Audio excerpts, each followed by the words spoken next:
Let's start with Hare Krishna Mahamantra. Hare Krishna, Krishna Krishna, Hare Hare, Hare Ram, Ram Ram, Hare Hare. Hare Krishna, Krishna Krishna, Hare Hare, Hare Ram, Ram Ram, Hare Hare. Hare Krishna, Krishna Krishna, Hare Hare, Hare Ram, Ram Ram, Hare Hare. Hare Krishna, Krishna Krishna, Hare Hare, Hare Ram, Ram Ram, Hare Hare. Let's do some Radha Jha.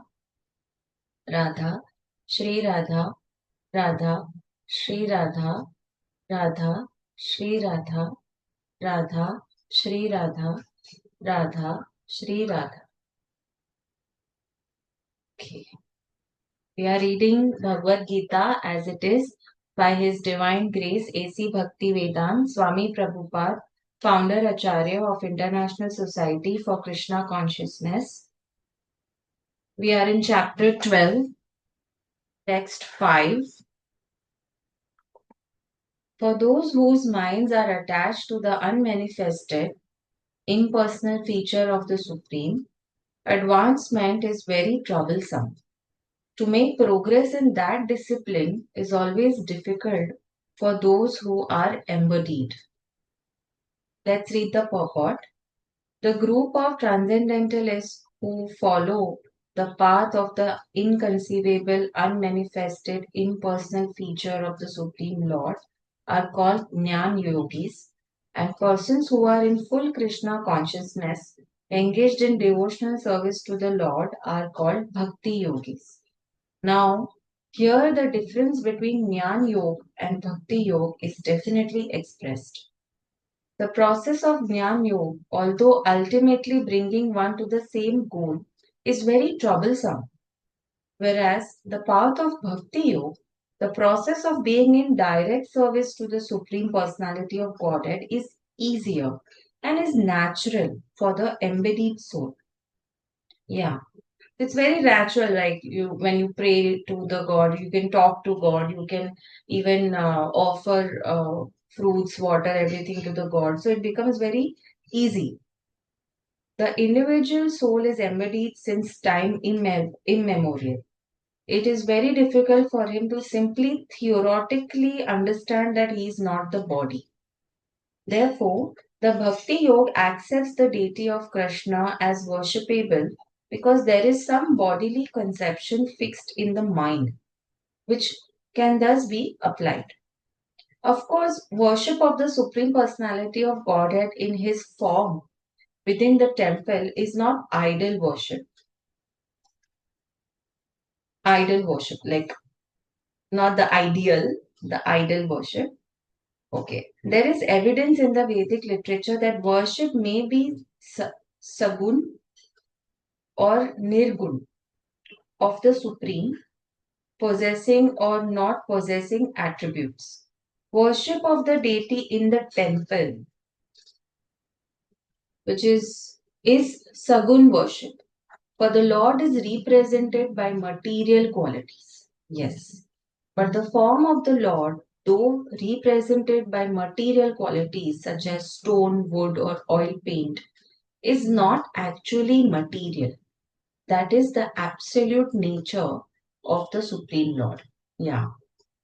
क्योंकि वो material है फिर भी वो material नहीं है. We are like so that we can think of him in that spiritual way. We have made this material because we are in material. A crude example may be given here. We may find some mailboxes on the street, and if we post our letters in those boxes, they will naturally go to their destination without difficulty. But any old box or an imitation which we may find somewhere, but which is not authorized by the post office, will not do the work. Similarly, God has an authorized representation in the deity form, which is called Archa Vigraha. This Archa Vigraha is an incarnation of the Supreme Lord. God will accept service through that form. The Lord is omnipotent, all powerful. Therefore, by his incarnation as Archa Vigraha, He can accept the services of the devotee just to make it convenient for the man in conditioned life. Yes.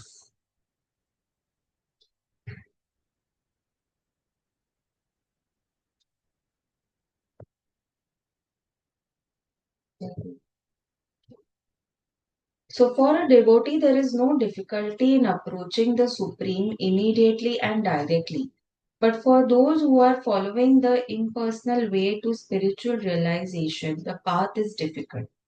They have to understand the unmanifested representation of the Supreme through such Vedic literatures as the Upanishads, and they have to learn the language, understand the non perceptual feelings, and realize all these processes. This is not very easy for a common man. A person in Krishna consciousness engaged in devotional service simply by the guidance of the bona fide spiritual master, simply by offering regulative obeisances unto the deity, simply by hearing the glories of the Lord, and simply by eating the remnants of foodstuffs offered to the Lord, realizes the Supreme Personality of Godhead very easily. Yes. So there is no doubt that the impersonalists are unnecessarily taking a troublesome path with the risk of not realizing the absolute truth at the ultimate end. But the personalist, without any risk, trouble, or difficulty, approaches the Supreme Personality directly. A similar passage appears in Srimad Bhagavatam. It is stated there that if one ultimately has to surrender unto the Supreme Personality of Godhead, this this surrendering process is called bhakti, but instead takes the trouble to understand what is Brahman and what is not Brahman and spends his whole life in that way, the result is simply troublesome. Yes. Therefore, it is advised here that one should not take up this troublesome path of self realization because there is uncertainty in the ultimate result. A living entity is eternally an individual soul, and if he wants to merge into the spiritual whole, he may accomplish the realization of the eternal and knowledgeable aspects of his original nature. But the blissful portion is not realized. By the grace of some devotees, such a transcendentalist, highly learned in the process of Jnana Yoga, may come to the point of Bhakti Yoga or devotional service. Now, at that time, long practice in impersonalism also becomes a source of trouble because he cannot give up the idea. Therefore, an embodied soul is always in difficulty with the unmanifest, both at the time of practice and at the time of realization. If every living soul is partially independent, and one should know for certain that this unmanifested realization is against the nature of his spiritual blissful self. So one should not take up this process. For every individual living entity, the process of Krishna consciousness, which entails full engagement in devotional service, is the best way. If one wants to ignore this devotional service, there is a danger of turning to atheism. Yes.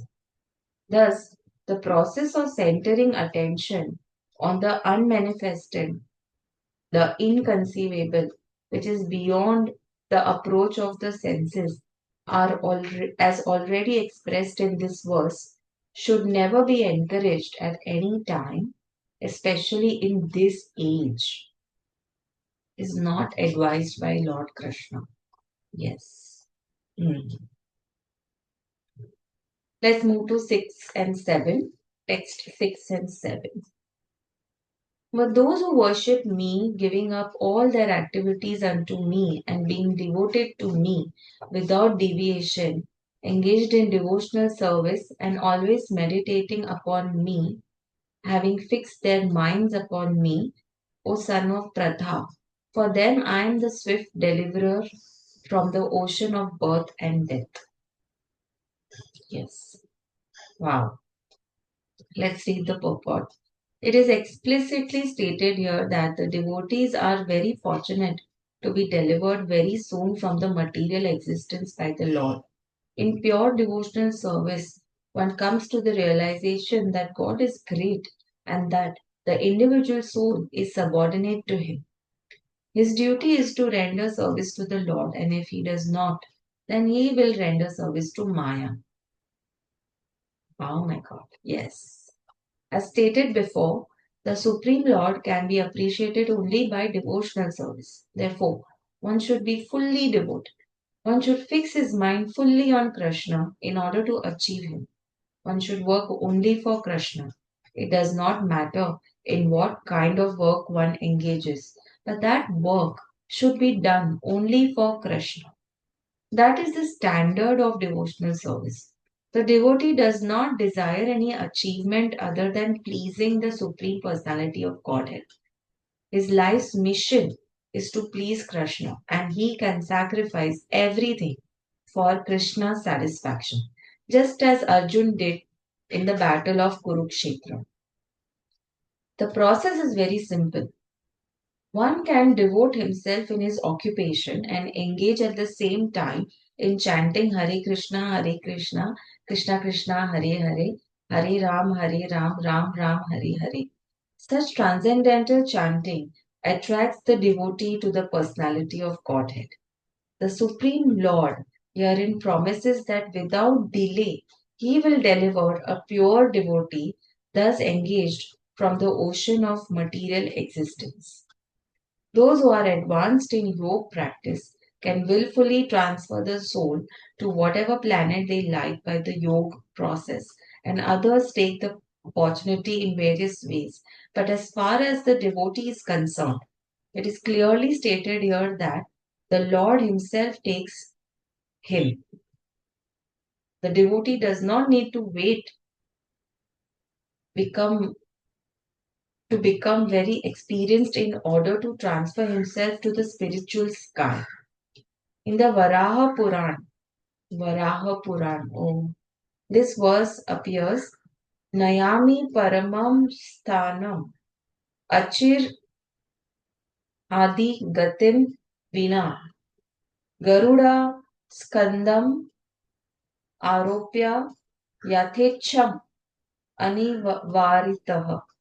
The purport of this verse is that a devotee does not need to practice Ashtanga Yoga in order to transfer his soul to the spiritual planets. The responsibility is taken by the Supreme Lord Himself. He clearly states here that He Himself becomes the deliverer. A child is completely cared for by his parents, and thus his position is secure. Similarly, a devotee does not need to endeavor to transfer himself by yoga practice to other planets. Rather, the Supreme Lord, by His great mercy, comes at once riding on His bird carrier Garud and at once delivers the devotee from material existence.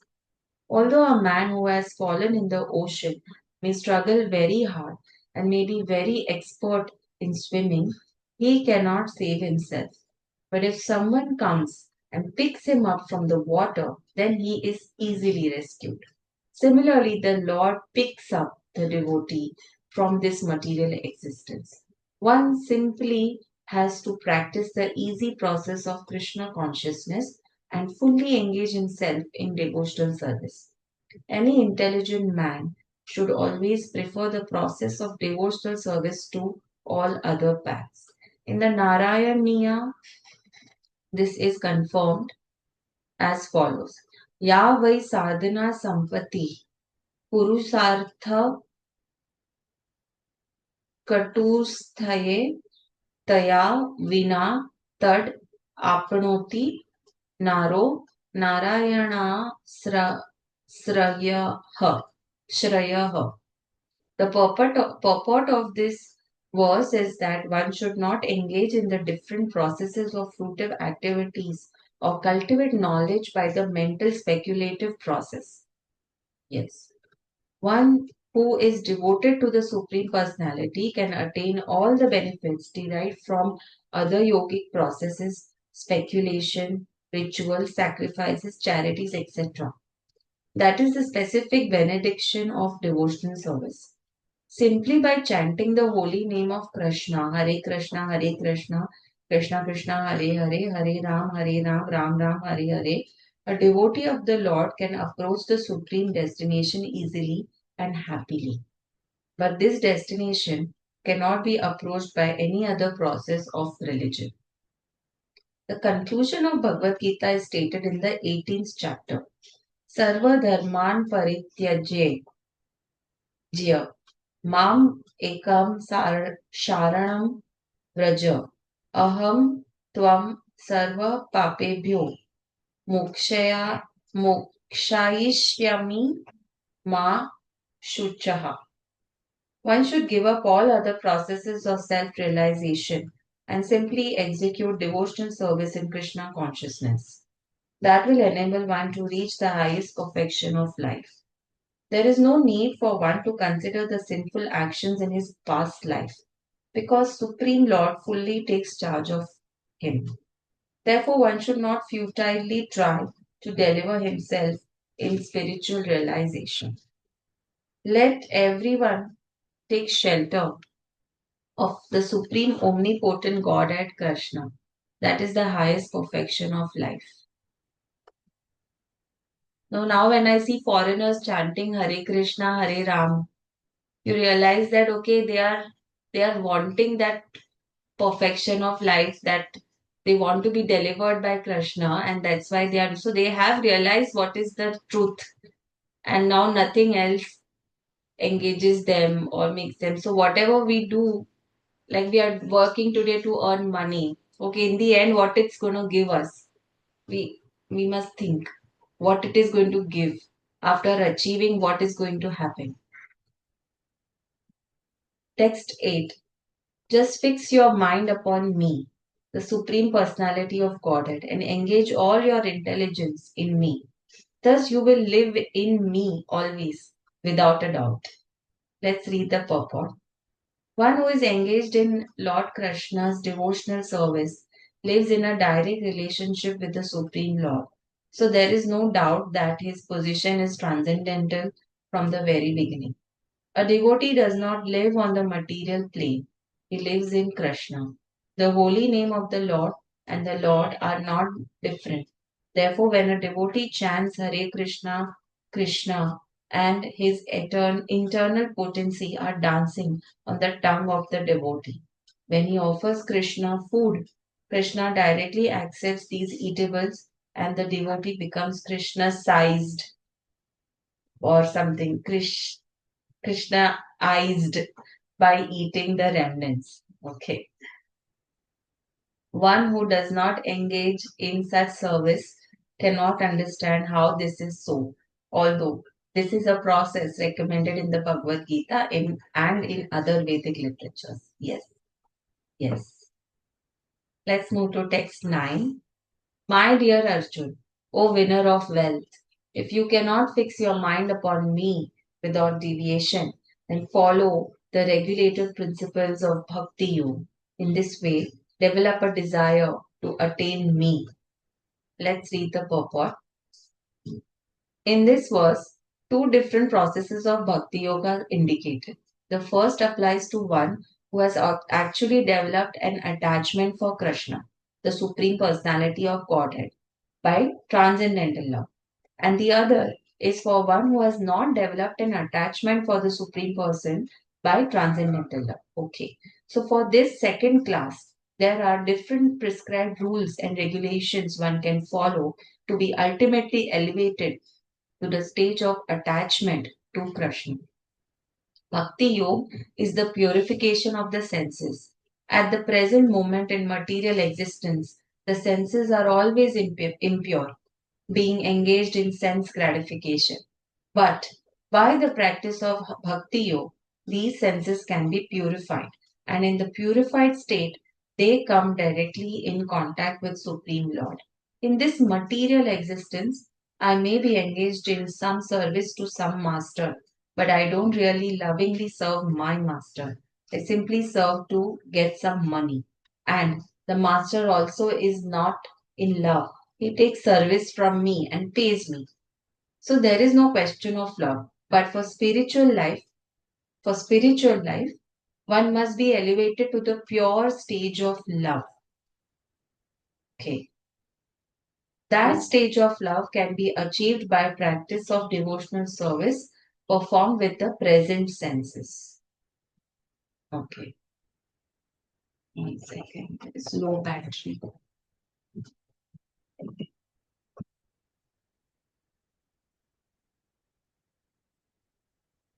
There is low battery.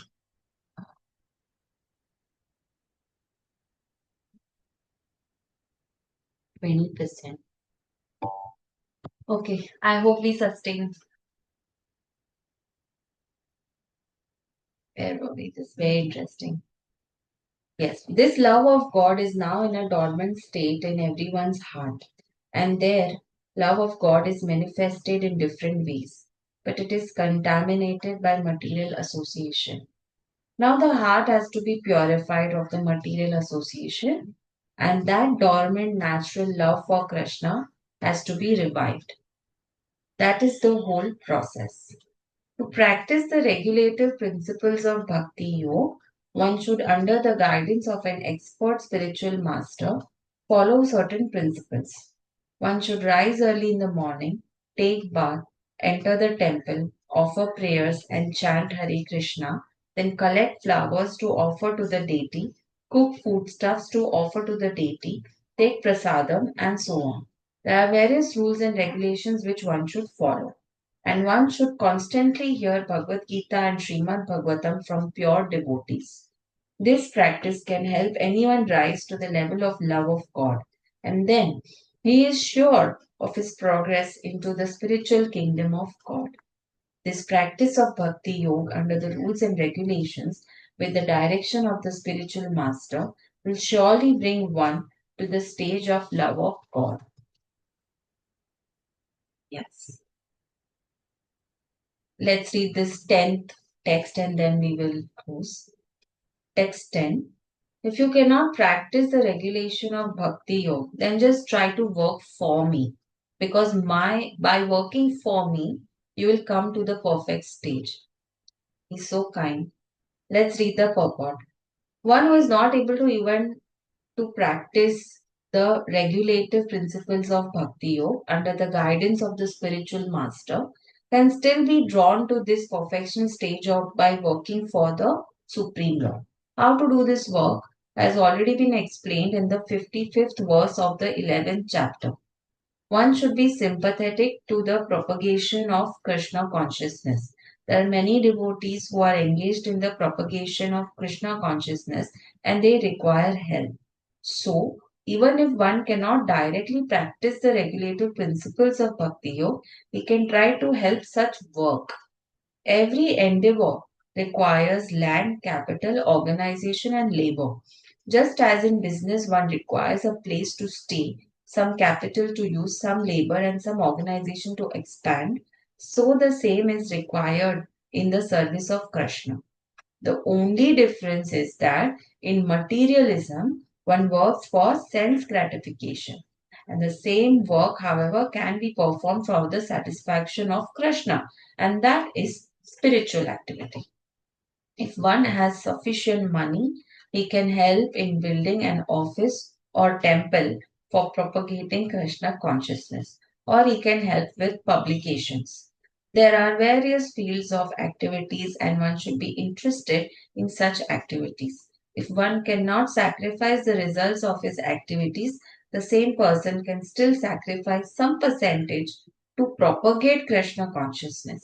This voluntary service to the cause of Krishna consciousness will help one to rise to a higher state of love for God, whereupon one becomes perfect. Wow. Let's end here with Hare Krishna Maha Mantra. Hare Krishna, Hare Krishna, Krishna Krishna, Hare Hare, Hare Ram, Ram Ram, Hare Hare, Hare Krishna, Krishna Krishna, Hare Hare, Hare Ram, Ram Ram, Hare Hare. Let's do some Radha Jap. Radha, Shri Radha, Radha, Shri Radha, Radha, Shri Radha. Hare Krishna. Have a nice Hare day. Krishna. Same to you. See you on Saturday also.